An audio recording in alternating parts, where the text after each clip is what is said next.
Welcome to line exam. तो आज हम पढ़ेंगे अंतःस्रावी तंत्र। और ये इससे पहले मैंने आपको तंत्रिका तंत्र के बारे में पढ़ा दिया है। और ये अंतःस्रावी तंत्र भी हमारे नर्वस सिस्टम यानी तंत्रिका तंत्र के साथ मिलकर काम करता है। अब इसके बाद में हम पढ़ेंगे इसमें अंतःस्रावी ग्रंथियाँ, और बाद में इसके बाद में पढ़ेंगे बाह्यस्रावी ग्रंथियाँ। फिर इसके बाद में हम पढ़ेंगे अंत और बाह्यस्रावी दोनों तरीके से जो काम करती है वो ग्रंथियाँ।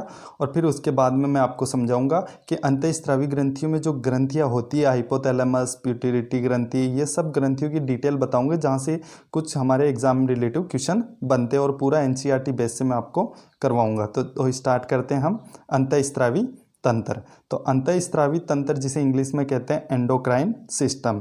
अंतःस्रावी तंत्र एक ऐसा तंत्र है जो तंत्रिका तंत्र के साथ मिलकर काम करता है। तो ये आप याद रखना कि अंतःस्रावी तंत्र किसके साथ मिलकर काम करता है, वो तंत्रिका तंत्र के साथ। यानी ये जो मिलकर जो शरीर की कोशिकीय क्रियाएं होती है ना, उनका समन्वय स्थापित करने का काम करता है।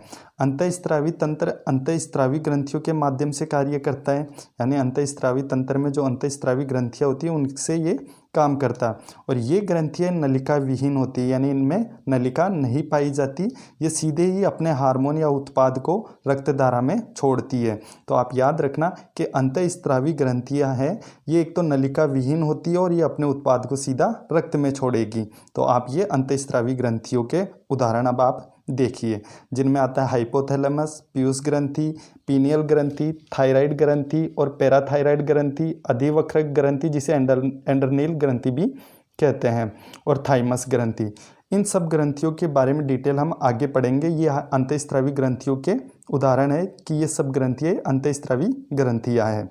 यानी अंतःस्रावी ग्रंथियों की पूरी डिटेल आप याद रखना। अब पढ़ते हैं हम बाह्यस्रावी ग्रंथियाँ। बाह्यस्रावी ग्रंथियाँ जो एंजाइम अपना एंजाइम है, ये नलिका के द्वारा प्रवाहित करती है।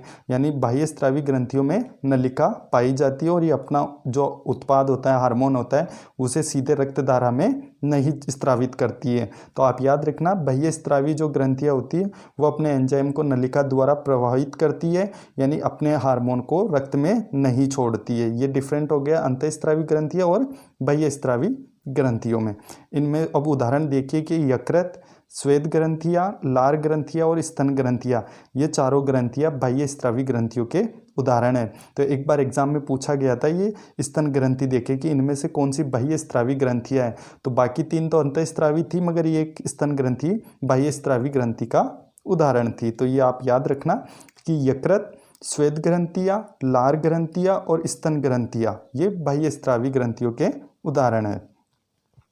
अब देखते हैं नेक्स्ट, अंत और बाह्यस्रावी ग्रंथियाँ, यानी दोनों तरीके से जो काम करने वाली ग्रंथियाँ है उनके कुछ उदाहरण। तो ये दोनों तरीके से काम करते हैं, वर्षण, अंडाशय और अग्नाशय, ये तीनों ही ग्रंथियाँ अंत और बाह्य दोनों तरीकों से काम करती है। अब पढ़ते हैं इसकी डिटेल। ऐसी कई ग्रंथियाँ जो बाह्यस्रावी और अंतःस्रावी दोनों प्रकार से काम करती है। उदाहरण के लिए हम अग्नाशय को समझते हैं। अग्नाशय अंतःस्रावी ग्रंथियों के रूप में इंसुलिन को छोड़ता है।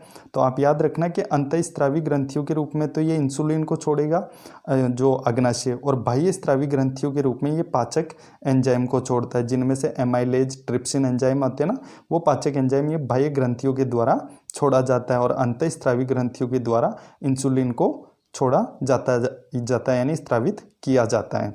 तो अब आगे पढ़ते हैं हम अंतःस्रावी ग्रंथियों की जो ग्रंथियाँ उनकी पूरी डिटेल, जिनमें एक आता है हाइपोथैलेमस पहला। तो हाइपोथैलेमस के बारे में आप देखिए।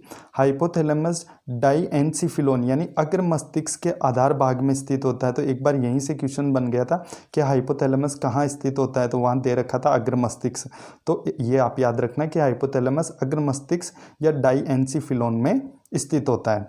अब ये पीयूष ग्रंथि द्वारा स्रावित हार्मोन का संश्लेषण और श्रावण का नियंत्रित करता है। जो पीयूष ग्रंथि द्वारा जो हार्मोन छोड़े जाते हैं उनका मेन जो नियंत्रण करता है, उन पे कंट्रोल रखता है, वो हमारा हाइपोथैलेमस ही उन पे कंट्रोल रखता है। तो ये भी आप याद रखिए। अब हाइपोथैलेमस दो प्रकार के हार्मोन का निर्माण करता है। पहला है मोचक हार्मोन और दूसरा है निरोधी हार्मोन। मोचक हार्मोन में क्या होता है कि ये पीयूष ग्रंथि को स्त्राव करने के लिए प्रेरित करता है। जब हाइपोथैलेमस मोचक हार्मोन छोड़ेगा ना तो उसमें ये पीयूष ग्रंथि को हार्मोन रिलीज करने के लिए कहा जाएगा। तो मोचक हार्मोन का काम होता है पीयूष ग्रंथि को हार्मोन स्त्राव करने के लिए। और फिर निरोधी जो हार्मोन छोड़ता है हाइपोथैलेमस, उसमें पीयूष ग्रंथि के हार्मोन स्त्राव को रोकने का काम करता है ये निरोधी हार्मोन। तो आप समझ गए हाइपोथैलेमस के बारे में।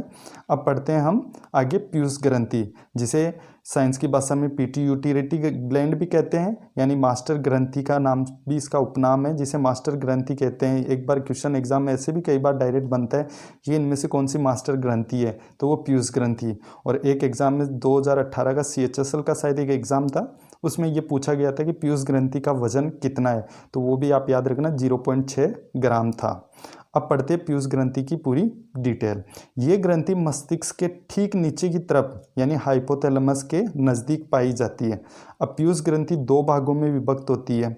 अब यहाँ एक छोटी सी मैं आपको एक डिटेल अलग से बता देता हूँ कि NTPC 2021 का जो 6 फेज में जो एग्ज़ाम लगा था ना, उसमें ये पूछा गया था कि पीयूष ग्रंथि जो पश्य पीयूष ग्रंथि होती ना, वो कौन सा हार्मोन रिलीज करती है। वहाँ ऑक्सीटोसिन हार्मोन आया था। और ये आप देख लेना कई गाइडों में तो ये दे ही नहीं रखा, सिर्फ ये पीयूष ग्रंथि दे रखी है और उसके हार्मोन दे रखे हैं। मगर NCERT में जब आप पढ़ोगे ना तो वहाँ आपको मिल जाएगा कि पीयूष ग्रंथि 2 भागों में विभक्त होती है और वेसोप्रोसिन हार्मोन और ऑक्सीटोसिन हार्मोन ये पश्य ग्रंथि छोड़ती है। और जो अग्र पीयूष ग्रंथि है वो ये वाले हार्मोन आपके सामने दिख रहे हैं ना ये। अब पढ़ते हैं इन हार्मोन के बारे में हम। तो ये पीयूष ग्रंथि 2 भागों में विभक्त होती है। पहली है एडिनो हाइपोफाइसिस, यानी जिसे अग्र ग्रंथि कहते हैं, अग्र पीयूष ग्रंथि कहते हैं। और दूसरी जो भाग में विभाजित होती है उसे न्यूरो हाइपोफाइसिस कहते हैं, यानी पश्य पीयूष ग्रंथि कहते हैं। अब अग्र पीयूष ग्रंथि कौन से हार्मोन रिलीज करती है, तो वो करती है वृद्धि हार्मोन, जिसे सोमेटोट्रोपिन हार्मोन भी कहा जाता है। ये सोमेटोट्रोपिन हार्मोन आप याद रखना, क्योंकि ये हमारे शरीर में अगर कोई नाटा हो या लंबाई में हाइट में ज़्यादा बढ़ता है ना, तो वो सोमेटोट्रोपिन हार्मोन का अधिक रिलीज होने के कारण ही उसकी हाइट ज़्यादा बढ़ती है। अब नेक्स्ट है प्रोलैक्टिन हार्मोन, ये भी अग्र पीयूष ग्रंथि छोड़ती है। और थायराइड प्रेरक हार्मोन यानी TSH हार्मोन भी अग्र पीयूष ग्रंथि छोड़ती है। और गोनेडोट्रोपिन हार्मोन भी रिलीज करती है अग्र पीयूष ग्रंथि। और ये गोनेडोट्रोपिन हार्मोन के अंदर ही ये वाला ल्यूटिनाइजिंग हार्मोन है ना, ये गोनेडोट्रोपिन हार्मोन के अंदर ही आता है। तो आप ये भी याद रखना कि वृद्धि हार्मोन, जिसे सोमेटोट्रोपिन हार्मोन कहा जाता है, वो पीयूष ग्रंथि यानी अग्र पीयूष ग्रंथि छोड़ती है। पहले तो आप पीयूष ग्रंथि के ये हार्मोन सारे ही याद कर लेना, पर फिर इनमें डिफरेंट देख लेना कि 2 हार्मोन पश्य ग्रंथि छोड़ती है, बाकी जो हार्मोन छोड़ेगी वो अग्र पीयूष ग्रंथि छोड़ेगी। तो वृद्धि हार्मोन, जिसे somatotropin hormone, prolactin hormone, thyroid प्रेरक हार्मोन यानी TSH हार्मोन, और गोनेडोट्रोपिन हार्मोन और ल्यूटिनाइजिंग हार्मोन, ये अग्र पीयूष ग्रंथि छोड़ती है यानी एडिनो हाइपोफाइसिस छोड़ती है। और पश्य ग्रंथि छोड़ती है वेसोप्रोसिन हार्मोन और ऑक्सीटोसिन हार्मोन। तो ये 2 हार्मोन तो आप याद ही रखना कि वेसोप्रोसिन हार्मोन और ऑक्सीटोसिन हार्मोन ये दोनों पश्य पीयूष ग्रंथि छोड़ती है। और पीयूष ग्रंथि का वजन होता है 0.6 ग्राम और इसे मास्टर ग्रंथि भी कहते हैं। 1 मिनट। हाँ, अब आगे पढ़ते हैं हम पीनियल ग्लैंड यानी पीनियल ग्रंथि। पीनियल ग्रंथि हमारे मस्तिष्क में पाई जाती है। ये रेड आपको दिख रहा है ना, यही होती है हमारे मस्तिष्क में स्थित पीनियल ग्लैंड। अब पीनियल ग्रंथि अग्र मस्तिष्क के ऊपरी भाग में पाई जाती है और मेलाटोनिन हार्मोन को रिलीज करती है। तो मेलाटोनिन हार्मोन कौन स्त्रावित करता है, वो पीनियल ग्रंथि स्त्रावित करती है। और पीनियल ग्रंथि है कैसी ग्रंथि, तो ये अंतःस्त्रावी ग्रंथि है। और अंतःस्त्रावी ग्रंथियाँ होती कैसी है कि ये अपने उत्पाद को नलिका में नहीं छोड़ करके बाकी सीधी रक्त धारा में छोड़ती है, यानी ये नलिका विहीन ग्रंथियाँ होती है, इनके अंदर नलिका नहीं पाई जाती है कोई भी। अब पढ़ते हैं थायराइड ग्रंथि। काफ़ी ज़्यादा क्वेश्चन यहाँ से भी बनते हैं। तो थायराइड ग्रंथि, ये ग्रंथि श्वास नली के दोनों ओर स्थित होती है। दिख रहा है ना आपको, ये बीच में हमारी श्वास नली और दोनों ओर जो ये रेड स्थित है ना, तो ये हमारा थायराइड ग्रंथि है। अब थायराइड ग्रंथि के बारे में आगे देखिए। थायरोक्सिन हार्मोन यानी T4 हार्मोन का निर्माण करती है। तो थायरोक्सिन हार्मोन का निर्माण कौन करती है, थायराइड ग्रंथि, जिसे T4 हार्मोन भी कहते हैं। एक T3 हार्मोन भी आता है, वो भी थायराइड ग्रंथि ही रिलीज करती है। यह हार्मोन लाल रक्त कणिकाओं के निर्माण में मदद करता है। जो थायरोक्सिन हार्मोन होता है वो किस में मदद करता है बनने में, हमारी आरबीसी के बनने में मदद करता है। थायरोक्सिन हार्मोन निर्माण हेतु आयोडीन की आवश्यकता होती है। तो ये याद रखना, थायरोक्सिन हार्मोन निर्माण करने के लिए हमें किस चीज़ की आवश्यकता होगी, तो आयोडीन की। अगर शरीर में आयोडीन की कमी हो जाए तो जिससे कौन सा रोग होता है, वो घेंगा रोग होता है, जिसे गोइटर रोग भी कहते हैं। तो गाइटर रोग भी कहते हैं घेंगा रोग को, जो आयोडीन की कमी से होता है। अब पढ़ते हैं नेक्स्ट हम पैराथायराइड ग्रंथि। तो ये थायराइड ग्रंथि के पीछे ही पाई जाती है तथा पैराथ हार्मोन रिलीज करती है। तो पैराथ हार्मोन कौन रिलीज करती है, पैराथायराइड ग्रंथि। इससे तो ये इजीली याद हो जाएगा कि पैराथ हार्मोन यानी पैराथायराइड ग्रंथि रिलीज करती है। मगर एक सबसे बढ़िया क्वेश्चन यहाँ से ये बनता है कि कैल्शियम और फॉस्फेट के स्तरों को नियंत्रित कौन करता है, तो वो पैराथायराइड ग्रंथि करती है हमारी। कई बार थायराइड ग्रंथि भी दिया जाता है, कई बुक्स में लिखा होता है, मगर एनसीईआरटी में आप पढ़ोगे तो उसमें लिखा हो आएगा आपके सामने कि पैराथ हार्मोन का प्रमुख कार्य रुधिर में कैल्शियम और फॉस्फेट के स्तरों को नियंत्रित करती है। और इस हार्मोन की कमी से टिटेनी रोग होता है। अगर मान लीजिए कि पैराथायराइड ग्रंथि में अगर पैराथ हार्मोन का जो कमी हो गई शरीर में, तो कौन सा रोग होगा, टिटेनी रोग। आज तक ये पूछा नहीं गया है टिटेनी रोग, मगर आप ये याद रखना कि किस हार्मोन की कमी से होता है टिटेनी रोग, पैराथ हार्मोन यानी पैराथायराइड ग्रंथि की विकृति के कारण ही टिटेनी रोग होता है। अब नेक्स्ट पढ़ते हैं हम थाइमस ग्रंथि। तो थाइमस ग्रंथि कौन सी होती है, थाइमस ग्रंथि हृदय और महाधमनी के ऊपरी भाग में स्थित होती है। जो हमारा हार्ट होता है और महाधमनी, उनके ऊपर ये थाइमस ग्रंथि पाई जाती है और थाइमोसिन हार्मोन को स्त्राव करती है। तो थाइमोसिन हार्मोन कौन रिलीज करता है, थाइमस ग्रंथि। और ये सभी अंतःस्रावी ग्रंथि है, ये भी आप याद रखना, मैंने पहले ही समझा दिया आपको। और ये छोटे बच्चों में सर्वाधिक विकसित होती है। तो थाइमस ग्रंथि सबसे ज़्यादा विकसित किन में होगी, छोटे बच्चों में, फिर धीरे धीरे ये विलुप्त होती जाती है। जैसे ही मनुष्य का जो बुढ़ापा आता है वो थाइमस ग्रंथि के लुप्त होने के कारण ही आता है। एक बार डायरेक्ट यहाँ से क्वेश्चन आया था कि किस ग्रंथि के विलुप्त होने से व्यक्ति बूढ़ा होता है, तो वो थाइमस ग्रंथि के कारण ही होता है। अब ऐसे भी क्वेश्चन बन सकता है यहाँ पे कि थाइमस ग्रंथि सर्वाधिक विकसित किन में होती है, तो ये बच्चों में सर्वाधिक विकसित होती है। नेक्स्ट आप याद रखना आप अधिवक्रक ग्रंथि, जिसे एंडरनील ग्रंथि भी हम कहते हैं, यानी यह हमारे शरीर की आपातकालीन ग्रंथि है। तो आप याद रखिए आपातकालीन ग्रंथि किसे कहते हैं, अधिवक्रक ग्रंथि को कहते हैं। ये वक्रकों के ऊपरी भाग में एक जोड़ी एंडरनील ग्रंथियां पाई जाती हैं, यानी 2 एंडरनील ग्रंथियां पाई जाती है हमारी किडनियों के ऊपर। तो ये याद रखना, एक जोड़ी यानी मतलब 2 ग्रंथियां होगी अधिवक्रक ग्रंथियां। और ये 2 प्रकार के हार्मोन का स्त्राव करती है। पहला है एंडरनेलिन यानी एपिनेफ्रिन हार्मोन, और दूसरा है नोर एंडरनेलिन यानी नोर एपिनेफ्रिन हार्मोन। तो ये आप याद रखिए, जो एडिनेलिन हार्मोन आप याद रख लें तो उसके पहले आप नोर लगा देना। तो नोर एंडरनील हार्मोन फिर ये 2 तरीके के हार्मोन छोड़ती है, यानी एपिनेफ्रिन और नोर एपिनेफ्रिन हार्मोन भी इन्हें कहते हैं। और इन दोनों ही हार्मोन को आपातकालीन हार्मोन कहा जाता है। तो आप ये याद रखिए।